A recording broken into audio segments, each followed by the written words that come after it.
নতুন নতুন দাঁত উঠলে পরে বাচ্চারা যেমন যা দেখে তাই কামড়াইতে থাকে, সোফার হাতল, জুতা, কার্পেটের কোনা, হাত পা, লেপ, তোষক, কুত্তার লেজ, বিলাইয়ের কান।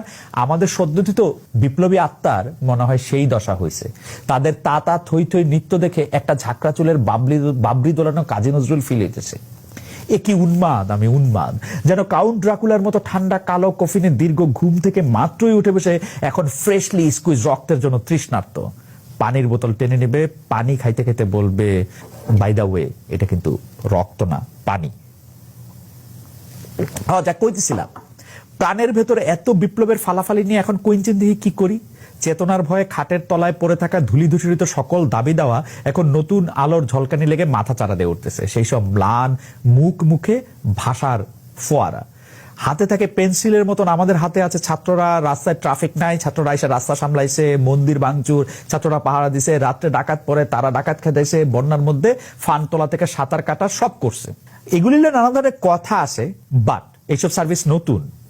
এই নতুন সরকার একটু ধাতস্থ রাখ পর্যন্ত এগুলি কিছুটা কাজের হয়েছে, কিছুটা অকাজেরও হয়েছে, সন্দেহ নাই। বাচ্চাদের পিকনিকে বনে জঙ্গলে একদিন দুদিন চুলা বানায় রান্না করার আনন্দ আছে, সেইটাও মানতেছি। কিন্তু শেষ পর্যন্ত বন্যেরা বনে সুন্দর, ছাত্ররা শিক্ষাঙ্গনে। বেশি দিন অন্যদের দায়িত্ব পালন করতে করতে তারা ছাত্র হইতে ভুলা গেল না তো? এত উত্তেজনাময় জীবনে কেউ পরীক্ষা দিতে চায়?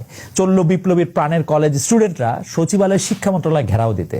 তারা 18 তলায় উঠা আমাদের দাবি মানতে হবে স্লোগান দিতে দিতে উপদেষ্টাদের ঘেরাও দিয়া বিক্ষোভ জানাইলো। এই ভাই, তোদের কিসের বিরুদ্ধে এত বিক্ষোভ? এইটা তো পেট ব্যথা বইলা স্কুলে না যাওয়ার বায়না ধরার মতন বিষয় হইলো।